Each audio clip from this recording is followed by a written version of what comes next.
Hello and welcome to Random Interesting Facts, the podcast about everything and nothing, with your host 42. This week's topic is gold.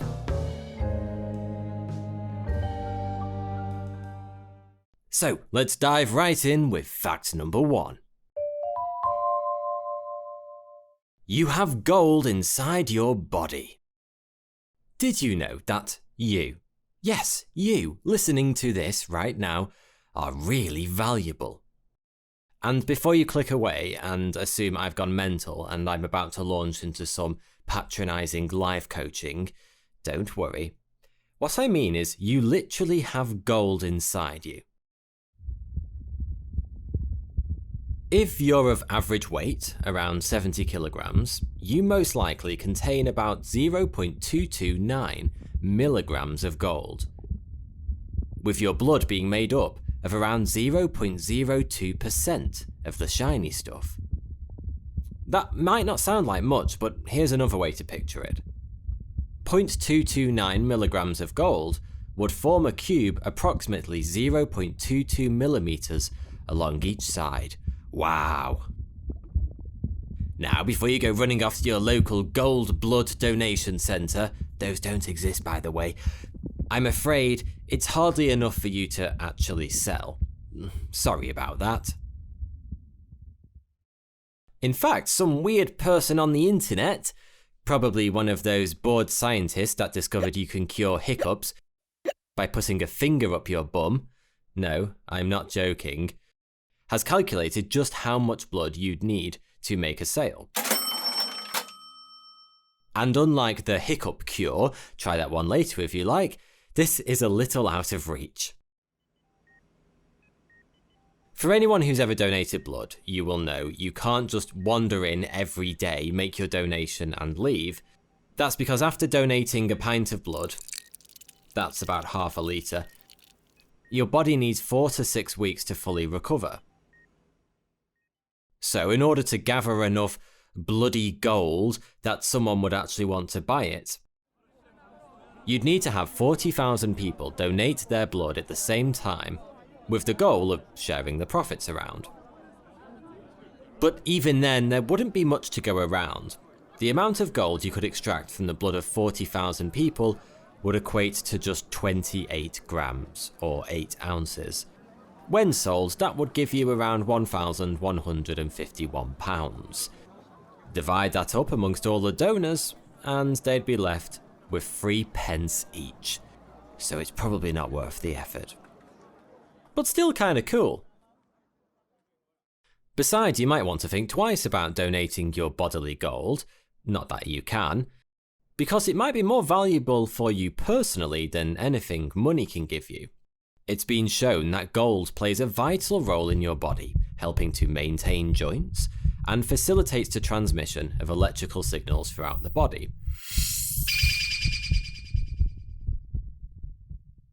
Which sounds bloody important if you ask me. But it's not just natural gold found within you that's beneficial to your health. For years, humans have used gold to help treat a variety of illnesses and disease. And they're only becoming more effective over time, with some really exciting results. One of these was the use of gold therapy, which was developed in the 1920s, and featured the use of an injection filled with gold. I shit you not. This treatment, developed for rheumatoid arthritis, contained a compound called sodium orpheomalate, which also contained gold, and when injected, this drug dampened down the activity of the immune system, reducing the risk of long-term joint damage. But due to its tendency to give the user some undesirable side effects, which unfortunately didn't include being able to turn things into gold, there goes my King Midas Halloween costume out the window. These injections are rarely used today. Oh well. But fast forward to more recent times, and gold is being used in a wide variety of futuristic experimental treatments, from cancer to antiviral medicine. In an age of antimicrobial resistance, this latter usage is extremely exciting and could potentially save all of humanity, which is really quite important. Scientists in Switzerland have pioneered the use of gold nanoparticles as a new generation of broad-spectrum antiviral drugs. These shiny gold nanoparticles are designed to attract unwitting viruses into the body, tricking them into binding with the gold nanoparticles, before swiftly destroying them like a high-maintenance gold digger. Actually, the more I think about it, that's exactly like my ex. These gold antiviral nanoparticles have the potential to cure many deadly viruses that are currently untreatable, such as HIV and Ebola. Isn't that incredible? Next up, moments from history.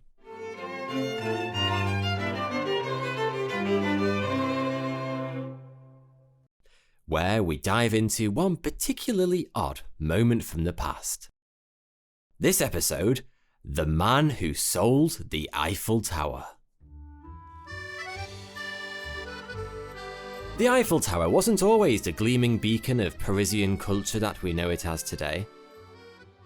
Far from the picture postcard icon of the 21st century. In 1925, the Eiffel Tower was becoming extremely run down, and was developing into an eyesore for the local Parisian residents and tourists alike. Originally built in 1889 for the Paris World's Fair, it was meant to be dismantled in 1909, and so the longevity of it wasn't really considered upon its initial construction.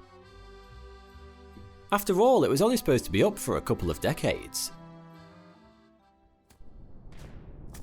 But then broke the First World War, and it turned out the Eiffel Tower was really rather handy as a radio tower to listen in on those pesky Germans, and so there it remained, where it began to rust and decay and was in desperate need of repair.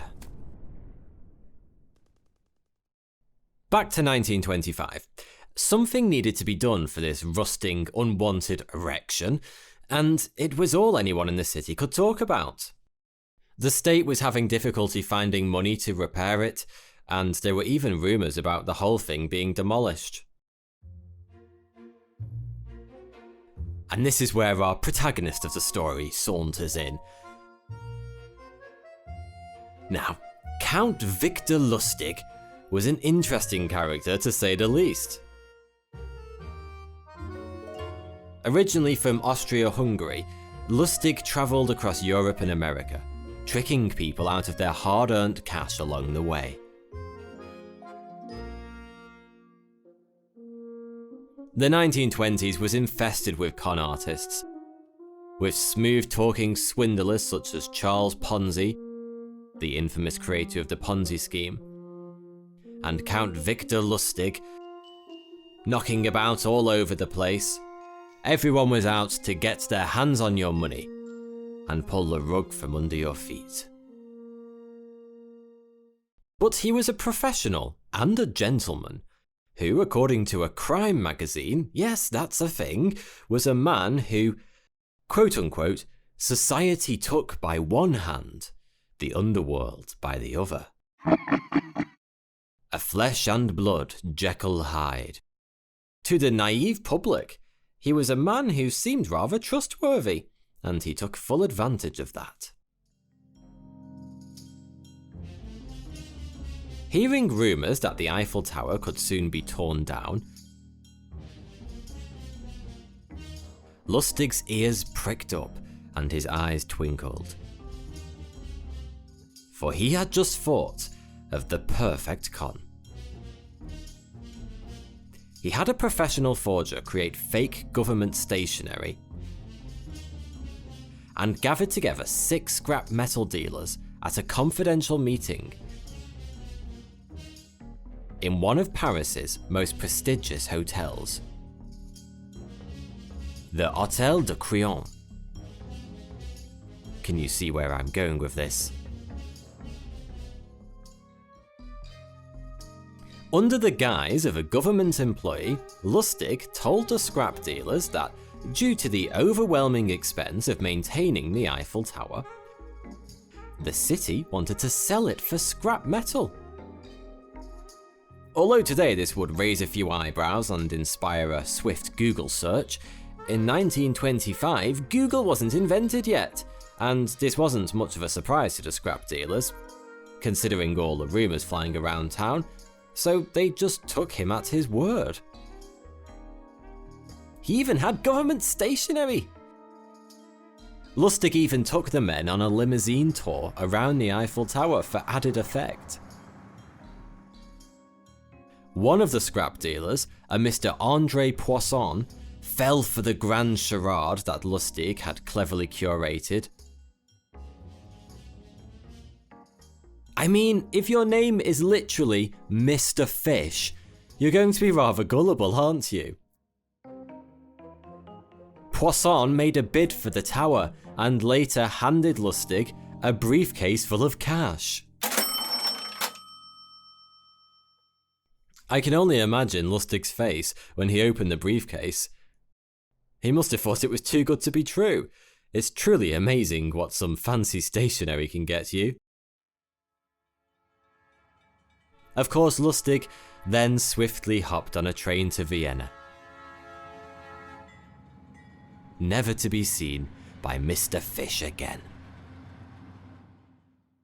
So, did the recently conned Mr. Poisson go to the police after he realised he'd bought absolutely nothing? Not even a ticket to view the damn thing? Nope, he was far too embarrassed, so he said nothing to anyone. Probably a good move that there, Mr. Fish, otherwise you might have ended up in a podcast years later, being made fun of. I also wonder what was the moment when the penny dropped for poor Mr. Poisson, and he realised he hadn't in fact bought the Eiffel Tower, as he was promised. Perhaps he turned up with a wrecking ball and was politely— wait, no, not politely, it's the French. And he was told to F off. Unbelievably, no more than a month later, Lustig returned to Paris and was once again in a hotel with 6 more scrap dealers. And yes, for a second time, he managed to fraudulently sell the Eiffel Tower. This time the police were informed, but by that point Lustig had already fled. Giving Eiffel Tower sales a break, 5 years later Lustig went into the counterfeit note business, because why not? It's obviously the natural progression of things. And he was pretty good at it too, a little too good. So good in fact that he managed to circulate so many thousands of dollars, nicknamed Lustig money, into the country, that it threatened to shake the confidence of the American economy. But it would all soon come crashing down, as it always does with these things. How else would we find out about all this cool shit? Lustig's mistress soon learnt that he was cheating on her and decided to take her revenge. And she did what every scorned ex wished they could do.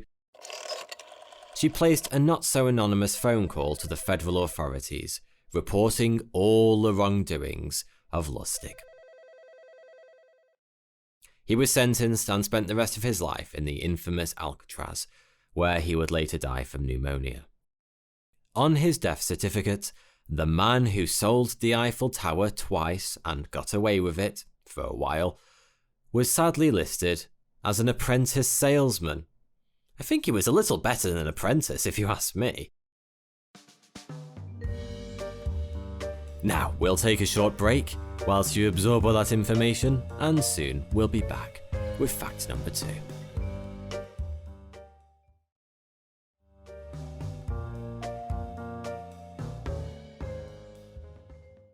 Fact number 2. You can have a fear of gold. The next time you're in an antique jewellery store and you hear a loud scream, don't be too quick to assume someone had gotten a little frightened by the high prices, because they might be suffering from the condition agoraphobia. For those of you unfamiliar with Latin, this translates to a fear of gold. As unbelievable as this condition sounds, for the sufferer it's a very real experience and it can be debilitating. As with any phobia, symptoms can range from mild to severe.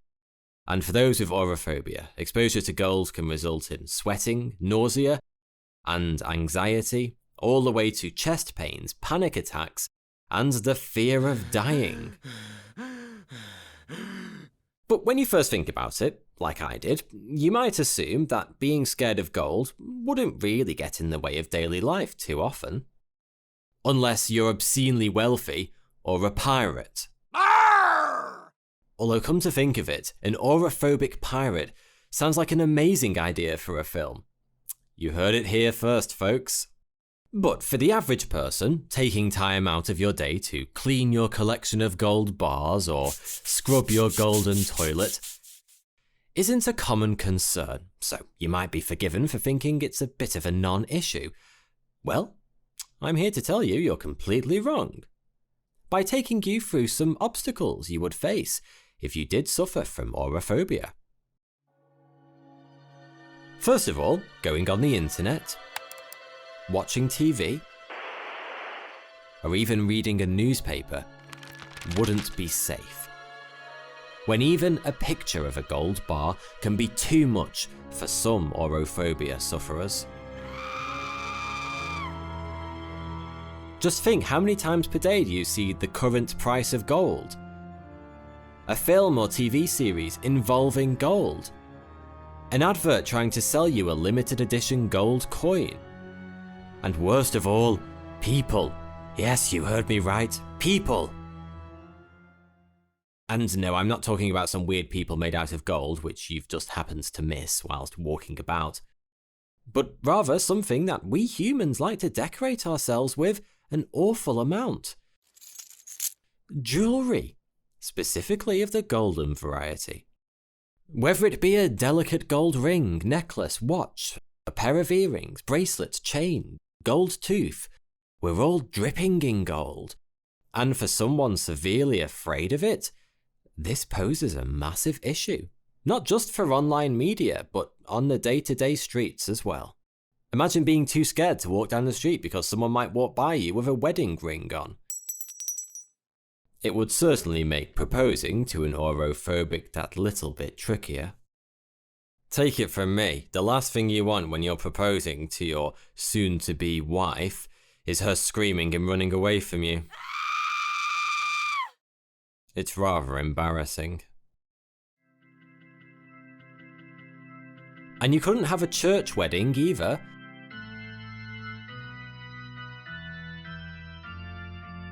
Places of worship tend to have a liking for gold ornaments.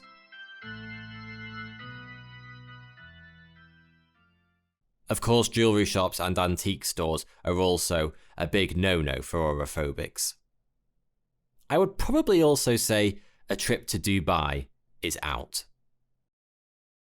All of these things and more leaves the person suffering with not a lot of choice but to stay home and isolate themselves, which can result in severe depression, drastically affecting their quality of life. But how exactly does someone become afraid of gold in the first place? As with most phobias, it develops through a mix of genetics and past traumatic experiences. In the case of agoraphobia, it can be the fact that some people will kill to get hold of gold. It can be a fear of greed, and the general negativity in which gold can create in some people's lives. Experiencing these as one grows up can trigger a phobia of gold for the rest of that person's life. And here's me thinking it's just harmless bling. Fact number 3. Fool's gold might not be so foolish. As a child, or adult, if you've ever been to a fun fair, or one of those crystal shops that stink of incense and BO, you've most likely come across something called fool's gold. You most likely showed the stuff off to your mates, exclaiming that you found a golden nugget and that you're going to sell it and become a millionaire, secretly wondering if you could actually sell it to some unsuspecting punter for a small fortune. No? Just me then. Coming to the sad conclusion that it probably wasn't gold, you most likely wondered what the heck you'd actually bought, but never cared enough to find out for yourself. Well, you'll be pleased to know that's where I step in. You're welcome. Fool's gold is actually the mineral pyrite in disguise, but was given the name of fool's gold because of a couple of reasons. Firstly, the stuff looks remarkably similar to actual gold, obviously.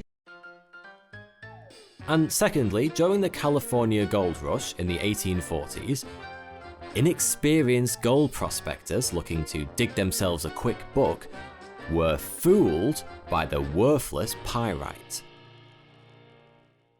One poor sod in the 16th century, taken in by the glittering pyrite, was English privateer and explorer Sir Martin Frobisher. On his return to England from Baffin Island in Canada, he brought back with him over 1,000 tons of ore, which he thought contained a literal gold mine. Unfortunately, when he presented his find to Queen Elizabeth in 1578, he was left red-faced, as it turned out that he'd brought back 1,000 tons of pyrite. How embarrassing. Off with his head. Anyway, these pissed-off panning prospectors might have actually been ahead of their time though, as years later, in the 1980s, scientists discovered that the once goldless pyrite might contain gold after all. Mum, where's my fool's gold I bought when I was 6?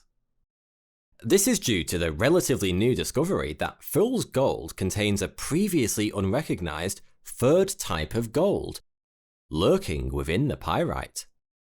Once referred to as invisible gold, this newly discovered type of gold is notoriously hard to extract, but not impossible. When pyrite forms under extreme pressure or temperature, it creates little imperfections within its structure that become coated with these invisible gold atoms. So, in a way, the less perfect the pyrite is, the more likely there is to be gold in it. So instead of saying to someone that beauty is often found within, perhaps you could just cut to the chase and call them a pile of imperfect pyrite. Unfortunately, this invisible gold isn't as valuable as free gold, which is much easier to extract. But the odds of your gold watch or jewellery being made out of invisible gold, extracted from pyrite, isn't out of the realms of possibility. It's just not very green. You see, in order to extract the invisible gold from pyrite, it requires the use of large reactors, which in turn require enormous amounts of energy to run. So as it currently stands, invisible gold just isn't eco-friendly enough or economically viable. But this all might be about to change. Scientists believe that through the use of something called bioleaching, which sounds like a medieval medical cure, we could easier extract these gold particles from pyrite, which could lead to a more energy efficient way of producing gold. What's bioleaching, you might ask? That's the process of using bacteria to attack and break down the mineral, releasing the gold, which sounds absolutely terrifying if you ask me. I'm not sure I'd want a gold tooth which has been munched away at by bacteria, but each to his own.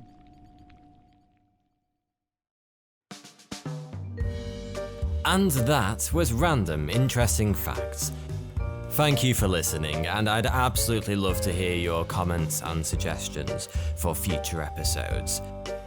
And also be sure to like, review, and subscribe. And if you have your very own random interesting fact that you're just bursting to share with me, then tweet it using the hashtag RIFPodcast, that's RIF Podcast. Each week I'll choose my favourite fact from my lovely listeners and shout it out at the end of my next episode. Thank you.